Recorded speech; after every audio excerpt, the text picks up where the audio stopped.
வடகிழக்கு பருவமழை தொடங்கியதை அடுத்து புதுச்சேரியின் பல்வேறு பகுதிகளில் கனமழை பெய்து வருகிறது. இதன் காரணமாக கரிக்கலாம்பாக்கம், மேட்டுப்பாளையம், கோர்க்காடு, பாகூர் உள்ளிட்ட பல்வேறு பகுதிகளில் கனமழை பெய்து வருகிறது. தொடர் மழையால் பொதுமக்களின் இயல்பு வாழ்க்கை பாதிக்கப்பட்டுள்ளது. எனவே நெற்களஞ்சியம் என அழைக்கப்படும் தெற்கு பகுதியில் சுமார் 5000 ஏக்கர் இளம் சம்பா நெற்பயிர்கள் மழைநீரில் மூழ்கி அழுகத் தொடங்கியுள்ளதால் விவசாயிகள் வேதனை அடைந்துள்ளனர். இது குறித்து விவசாயிகள் கூறியது: அரசிடம் பலமுறை முறையிட்டும் அரசு அதிகாரிகள் மழை நீர் வடிகாலை சரிவர தூர்வாரப்படவில்லை.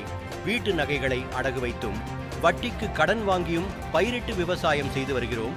கடந்த 2023இல் மழைநீர் வெளியேற்ற பைப் புதைப்பதற்கான கோப்பு தயார் செய்யப்பட்டு காப்பானது JE கிட்ட இருந்து AE கிட்ட போகுது, AE கிட்ட இருந்து E கிட்ட போகுது, பிறகு AC கிட்ட போகுது. ஆனா அந்த அதிகாரி ஒண்ணுமே செய்யவில்லை. அதனைத் தொடர்ந்து மீண்டும் மனு கொடுத்தோம். ஆனால் இதுவரை கண்டுகொள்ளவில்லை. வரும் மழைக்காலத்திற்குள் உடனடியாக நடவடிக்கை எடுக்க வேண்டும். விவசாயிகளின் பாதிப்பை அரசு அதிகாரிகள் மற்றும் ஆட்சியாளர்கள் புரிந்து கொள்வதில் அவர்களுக்கு ஒரு ஏக்கர் நிலம் இருந்து பயிர் வைத்து பார்த்தால் எங்களின் கஷ்டம் புரியும். இப்படி சரிவர செயல்படாத அதிகாரிகளுக்கு மெமோ கொடுக்க வேண்டும்.